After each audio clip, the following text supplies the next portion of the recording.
దేవుని నామమునకు మహిమ కలుగును గాక.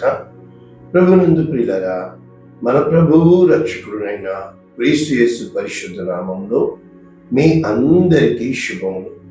14వ తేదీ సెప్టెంబర్ మాసము 2025 సంవత్సరం. ఈరోజు ఒక అద్భుతమైన వాగ్దానం దేవుడు నీకు చేస్తున్నాడు. ఈ సందేశం విన్న తర్వాత దేవుని పట్ల ఉన్న ప్రతి సందేహము తొలగిపోతుంది. అనుభవంతో, జ్ఞానంతో, ముఖ్యంగా నా జీవితంలో సాక్ష్యంతో ఈ వాక్యాలు నేను మీకు నేర్పిస్తున్నాను. ప్రతి వాక్యము కూడా నా జీవితంలో సాక్ష్యంగా యెహోవా ఉత్తముడని రుచి చూచి నేను తెలుసుకుని ఉన్నాను. ఈ వాక్యాలు మీరందరూ వింటున్న మాత్రమే కాకుండా అనేక మందికి షేర్ చేస్తున్నారని నేను నమ్ముతున్నాను. ఖచ్చితంగా మీరు సబ్స్క్రైబ్ చేయండి. ఈరోజు అటువంటి వాక్యము, అద్భుతమైన వాక్యము, నా కాళ్ళను లేడి కాళ్ళ వలె చేయుచున్నాడు.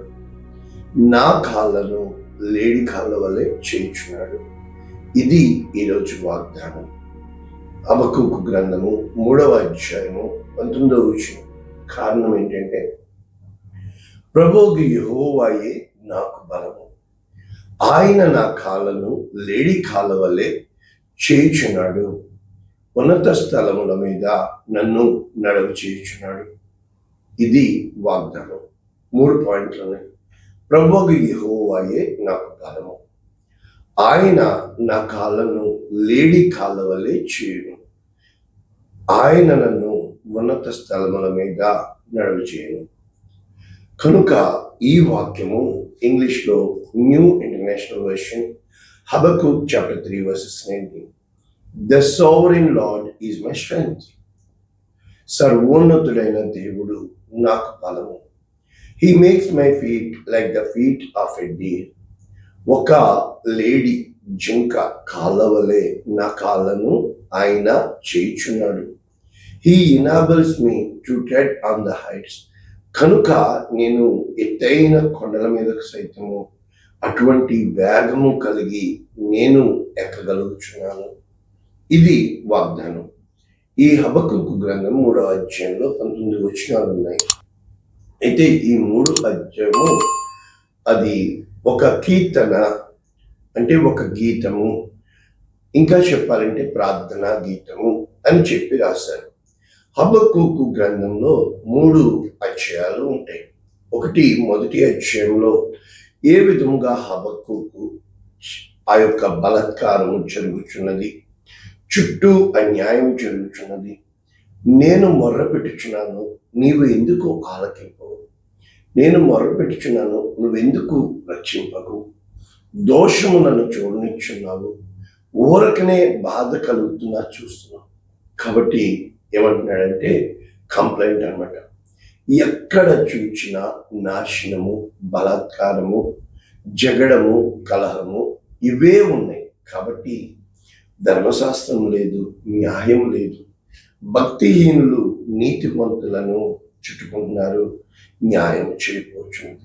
కనుక ఇక్కడ ఈ 4 వచనాలు కంప్లైంట్ చేస్తే దేవుడు ఇస్తున్న జవాబు ఏంటంటే, మీ దినములలో నేను ఒక కార్యము జరిగిస్తున్నాను, ఇలా జరుగుతుంది అని చెప్పినను మీరు ఎవ్వరూ అతనిని నమ్మరు అని చెప్పి ముళ్ళను ముళ్ళుతోనే తీయాలి. తల తన్నేవాడు ఉంటే తాడిని తన్నేవాడు ఉంటాడని దేవుడు ఈ యొక్క దేశంలో దేవుని యొక్క బిడ్డలు హద్దు మీరి నాశనము చేస్తుంటే కల్దీయులను, అంటే వేరే దేశస్తుల్ని, పరదేశస్తులను తీసుకొచ్చి ఇవన్నీ వీళ్ళ జీవితంలో జరిగినాయి. ఆ యొక్క ఉనికి పట్టులను వారు ఎంత దారుణంగా నాశనం చేశారో మనం చూస్తున్నాం. వారికి ఏమాత్రము కనికరం అనేది ఉండదు. వారు వచ్చిందే నాశనం చేయడానికి. కనుక తమ బలాన్నే వాళ్ళు నమ్ముతారు అని చెప్పి, తమ బలమే వారికి ధైర్యాన్ని ఇస్తుంది అని చెప్పి దేవుడు చెప్పినప్పటికీ తిరిగి హబక్కూకు అంటాడు 12వ వచనం నుంచి, యెహోవా నా దేవ, పరిశుద్ధ దేవ, ఆది నుండి నువ్వు ఉన్నవాడువు, మేము మరణము నొందము అని చెప్పి నీవు తీర్పు తీర్చుటకు అని చెప్పి అక్కడ వారి గురించి మొర్రపెడుతున్నట్టు, మళ్ళా తిరిగి కనుదృష్టి దుష్టత్వం చూడలేనంత ఈ విధముగా అక్కడ హబక్కూకు మొరపెడుతున్నప్పుడు మనము చూసినప్పుడు ప్రభునందు ప్రియులారా, 2వ అధ్యాయంలో దర్శనము దేవుడు ఇచ్చినట్లు, అంటే తన వాదం అంతా కూడా దేవునికి విన్నవించాక ఆయన ఏమి సెలవిస్తాడని కావలి స్థలము వాచ్ టవర్ మీద కనిపెట్టుకుని ఉంటుండగా, అంటే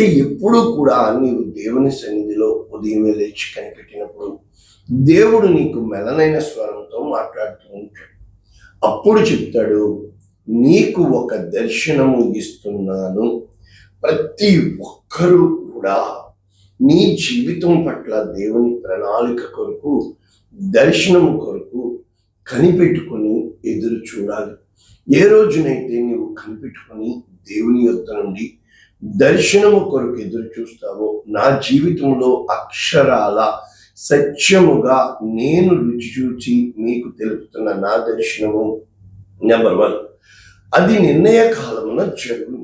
ఆ నిర్ణయ కాలము నీవనుకున్నది కాదు, ఇప్పుడు నేర్చుకున్నాం.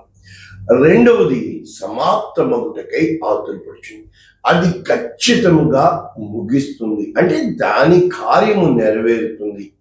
ఇక 3వది, అది తప్పక నెరవేరును, ఖచ్చితంగా నెరవేరుతుంది.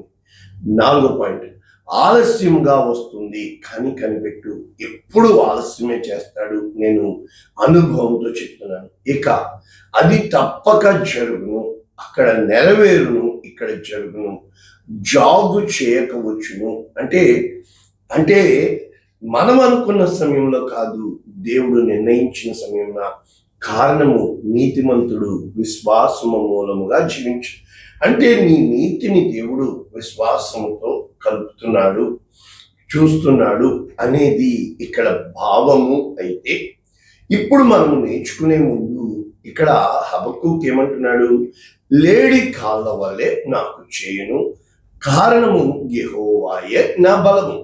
మరి దావీదు కీర్తనాకారుడు ఏమంటున్నాడు, కీర్తన 18, అదే విధముగా సమూయేలు ఆ యొక్క 22వ అధ్యాయం కూడా 2వ సమూయేలు గ్రంథము సేమ్ టు సేమ్ కనుక ఇక్కడ ఏమంటున్నాడు, ఆ యొక్క కీర్తన 18:32, నాకు బలము యెహోవాయే, యెహోవా నా బలమా, నేను నిన్ను ప్రేమించున్నాను, నీవే నాకు ఆశ్రయదుర్గము, నా రక్షణ శృంగము, నా కీడు, నా దాగుచుట్టు అని మొదలు పెడతాడు. ఇక్కడ యెహోవా నా బలమా, ఈ పాట చెబుతూ నాకు బలము ధరింపచేవాడు ఆయనే, యథార్థ మార్గమును నడిపించువాడు ఆయనే, ఆయన నా కాళ్ళను జింక కాళ్ళ వలె చేర్చున్నాడు, ఎత్తైన స్థలముల మీద నన్ను నిలుపుచున్నాడు.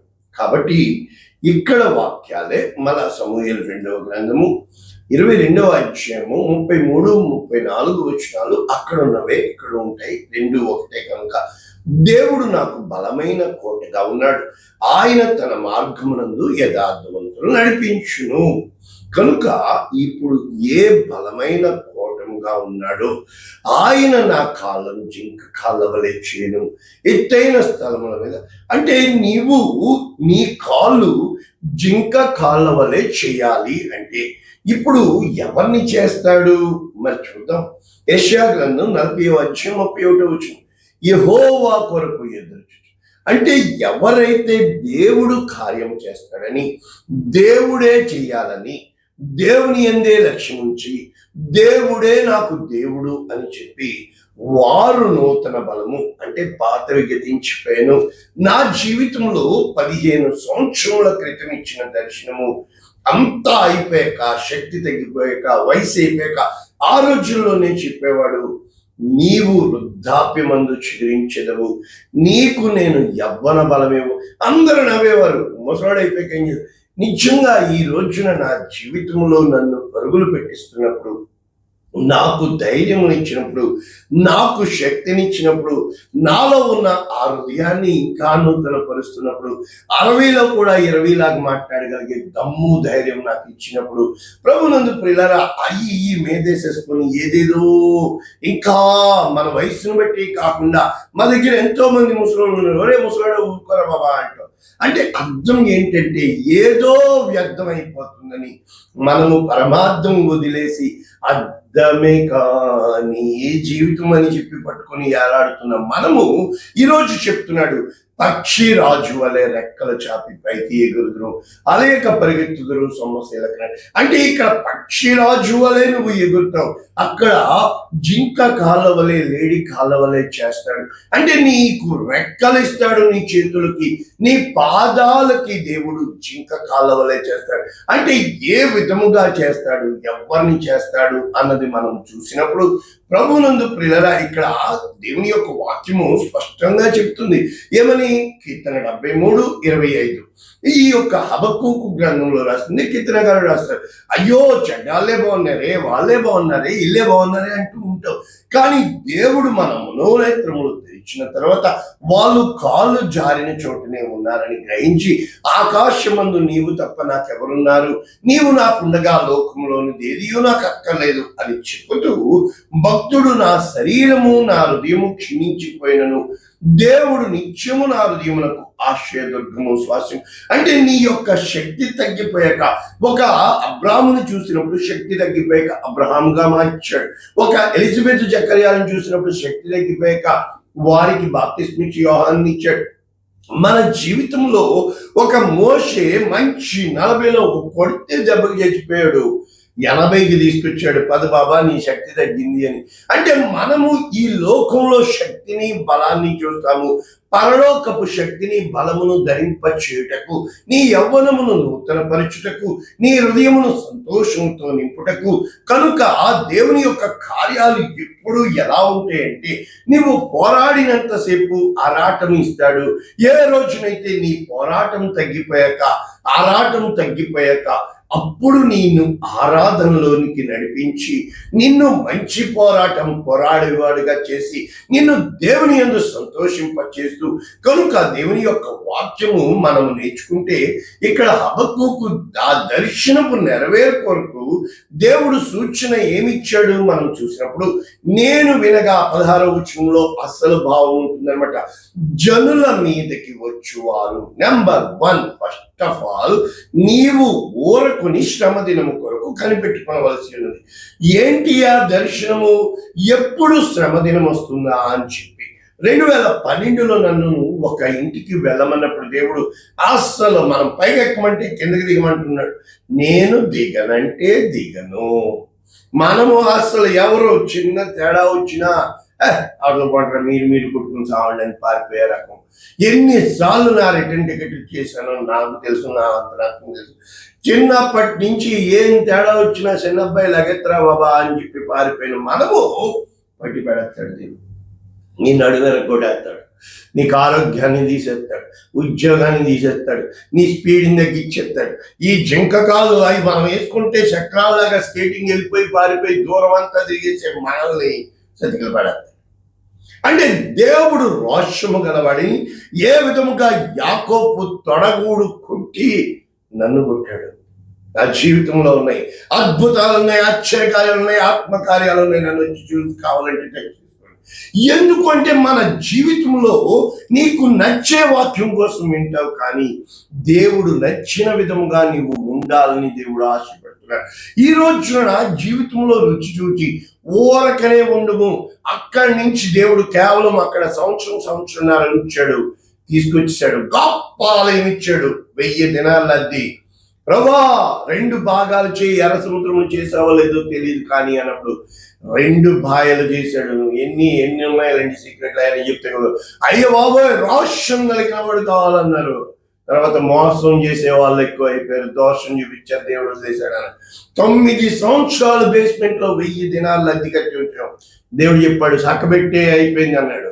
ఆ పైకి అలా చూపించాను. నాకు తెలిసి ఏం జరుగుతుందో ఒక్కడు చెప్పాడు, పరలోక దర్శనం తెలిసి, దేనిని ఆశించకు, నేను నీకు తోడై ఉన్నాను, ఉన్నతమైన స్థలముల మీద నేను నిన్ను నిలబెట్టున్నాను అన్నాడు. ముందుగానే చెప్పాడు. ప్రతిదీ అన్ని ఇచ్చేసామంటారు, చక్కబెట్టేసామంటారు, అన్ని వాళ్ళ దగ్గర ఉంటాయి. చాలా విషయాల్లో ప్రజలకు చెబుతారు. జాగ్రత్త సుమా, నువ్వు ప్రజలకు చెప్పేవాడుగా ఉండకూడదు, నీ అంతరంగంలో దేవునికి చెప్పేవాడిగా ఉండాలి. యుద్ధ రంగము ఎక్కడా లేదు, నీ అంతరంగంలోనే. నీ స్వార్థం మీద, నీ కోరిక మీద, నీ ఇష్టాల మీద, నీ మనస్సు మీద నువ్వు గెలిచినప్పుడు ప్రయోజకుడు అవుతావు. అంటే నీ మనస్సును నీ పట్టులో పెట్టుకుని కనిపెట్టుకుని దేవుని యొక్క గుప్పిట్లోకి నువ్వు ఒదిగిపోవడమే యెహోవా నాకు వెలుగు రక్షణ అయి ఉన్నాడంటాడు దావీదు. కనుక అటువంటి పరిస్థితుల్లోకి దేవుడు శ్రమ దినము కొరకు నిన్ను తీసుకుని వెళ్ళిపోయినప్పుడు 9 సంవత్సరాలు ఆ యొక్క బేస్మెంట్ లో భద్రపరిచి తన గుడారములో నన్ను దాచిన దేవుడు. కీర్తన 27 మొత్తం నా జీవితంలో అనుభవంతో నేను చూశాను. నేను రుచి చూచి ఎరిగాను, నా దేవుడు గొప్పవాడు. నా జీవితంలో జరిగింది. నేను రాసుకున్నవన్నీ కూడా జరిగినాయి. ఎందుకంటే నేను సత్యముగా సాక్ష్యం ఇస్తున్నాను. కనుక దేని కొరకు నా అంతరంగము కలవరపడ్డం అస్సలు జరగనిచ్చేవాడు కాదు. లైట్ లేరే భయ్యా, దిల్పే మత్లో యార్, టేడీజీ యార్ అనుకునే నేను ఎంత వరకు అంటే నా చుట్టూ ఉన్న ప్రజల్ని తీసుకొచ్చి నెత్తి మీద ఎక్కించుకొని, భుజాల మీద ఎక్కించుకొని, బట్టలు కట్టడం నేర్పించి, వాళ్ళకి జీతాలు ఇవ్వడం నేర్పించి, కనీసం పిల్లలకి పెళ్లి చేయడానికి అయితే పిల్లలకి ప్రార్థన చేయించుకొని ఈ మనుషులు గొప్పలు పోయి పదవులకు పోయి ప్రజల ముందు ఆడే ఈ ప్రజలు నేను చూశాను. ఆ శబ్దం నాకు నా పెదవులు కదులుచున్నవి, నా ఎముకలు కొల్లిపోచున్నవి, నా కాళ్ళు వణుకుచున్నవి. నీ కాళ్ళు జింక కాళ్ళ వలె కాదు కాదు కాదు కాదు. ఈ స్థితిలోకి వెళ్ళినప్పుడు ఏమంటున్నాడు? అంజూరపు చెట్లు పూయకుండినను, ద్రాక్ష చెట్లు ఫలింపకపోయినను, ఒలీవ చెట్లు కాపులేకపోయినను, చేనులోని పైరు పంటకు రాకపోయినను, గొర్రెల దొడ్డిలో లేకపోయినను, సాలన పశువులు లేక నేను యెహోవా యందు ఆనందించు. You should rejoice in the lord of god. నీవు బలము ధరింప చేసేవాడు ఆయనే, నా దేవుని కొరకు ఎదురు చూస్తాను, నాకు న్యాయం తీర్చువాడు ఆయనే అని నువ్వు ఎప్పుడైతే ఈ వాక్యము నాకు తెలియకన్నా ప్రతి డైరీలో రాశాను, 24 గంటలు రాశాను, నాకు బలమైన నేను యెహోవా కొరకు ఎదురు చూస్తానని ఈ రోజు నేను అనుభవంతో నేను పొందుకొని నా జీవితాన్ని మార్చి, నా జీవితానికి విలువనిచ్చి, నా జీవితానికి అర్థాన్నిచ్చి, నా రక్షణకర్త దేవుని యందు నేను సంతోషించినాను. అప్పుడు చెప్తున్నాడు ప్రభువుకి, యెహోవా నాకు బలం. ఈరోజు నా బలము తగ్గిపోయాక నా చుట్టూ ఉన్న వాళ్ళు రెచ్చుకున్నారు, టేక్ ఇట్ ఈజీ యార్, అంతా అయిపోయిందిరా, ఇంకా నేను ఎదిరించలేను. దేవుడు ఎటువైపు తీసుకువెళ్తాడో ఇప్పుడు మీకు అర్థమైంది. కనుక యోబు గారు అంటున్నారు, ఎంత చక్కగా యోబు చెప్తున్నారంటే 30వ అధ్యాయం 15వ వచనం, భీకరమైనవి నా మీద పడిను, గాలి కొట్టివేయనట్లు వారు నా ప్రభావమును కొట్టివేదురు, మేఘం వలె నా క్షేమం గతించిపోయిను, నా ఆత్మ నాలో కరిగిపోయినది, ఆపద దినములు నన్ను పట్టుకుని ఉన్నవి, రాత్రి వేళ నా ఎముకలు నాలో విరగబుట్టబడుచున్నవి, నన్ను బాధించున్నప్పుడు. కష్టం అంటే తెలియను నేను, బాధ అంటే తెలియను నేను, ఏడవడం అంటే రాత్రి నాకు. నేను ఏడవలేదే, బాధపడలేదు, కృంగిపోలేదు. ఇదో మనిషి హృదయం పగిలిపోయింది అని చెప్పాడు. నీ హృదయాన్ని పగలగొట్ట, నా హృదయం పగలబెట్టి మనం ఎవరో కానీ ఇదా మనుషులు, ఇలా అంటే వీళ్ళకి బుద్ధి జ్ఞానాలు లేవా? ఎవరి మేలు పొందుకున్నామో, ఏ వ్యక్తి మా కోసం నిరసించిపోయాడో, ఏ వ్యక్తి 24 గంటలు అన్నీ విడిచిపెట్టి మేమే లోకంగా బ్రతకమే అనేశారు, నేల మట్టుకు తొక్కేశారు.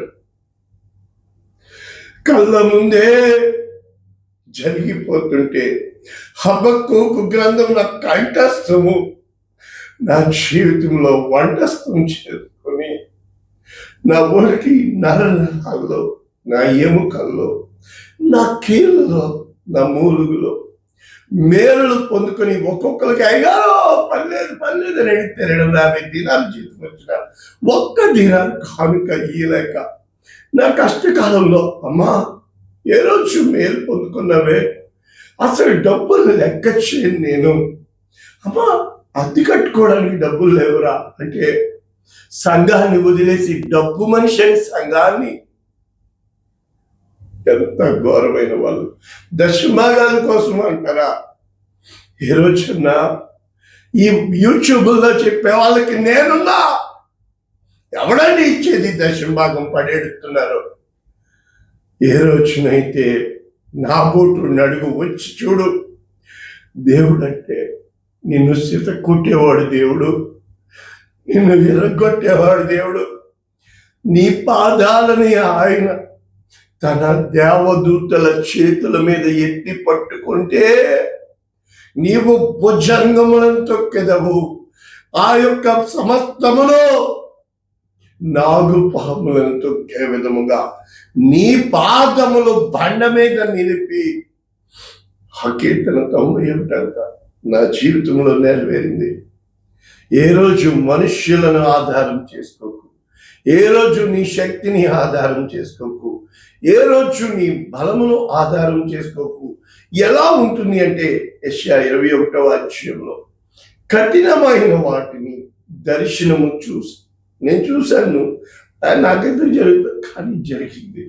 మోసం చేయవారు మోసం చేస్తారు, దోచుకునేవారు దోచుకుంటారు, కానీ నిట్టూర్పు ఈ నడుము బహునొప్పిగా ప్రసవించు స్త్రీ వేదన వంటి వేదన నన్ను పట్టి ఉన్నది.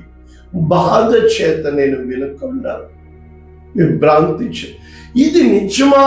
నా గుండె తటతటకు మహాభయము నన్ను కలదు. నాకు ఇష్టమైన శరీరం కనుక ఇది సత్యం.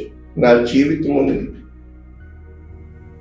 నాకు దర్శనమిచ్చి పరిశుద్ధాత్మ ధ్వని అంతర్జాతీయ పరీక్షలలో నేను నిన్ను నిబంధన చేసి నన్ను నా దొరికావని కబడ్డీ ఆడిస్తాడు.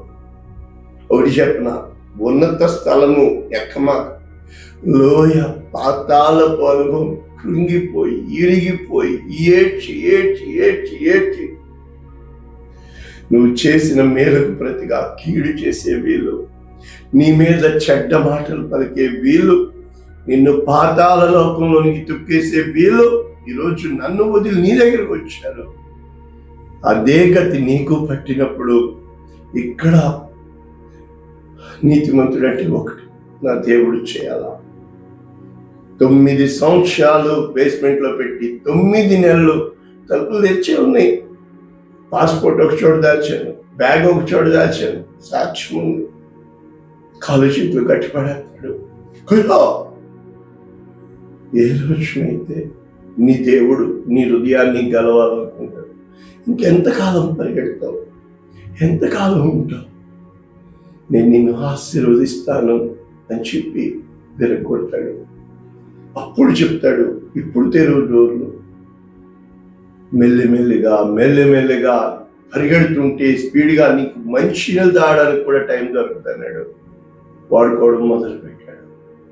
వేడుకోవడం మొదలు పెట్టిన మరుక్షణము ఆయన వాడుకోవడం మొదలు పెడతాడు.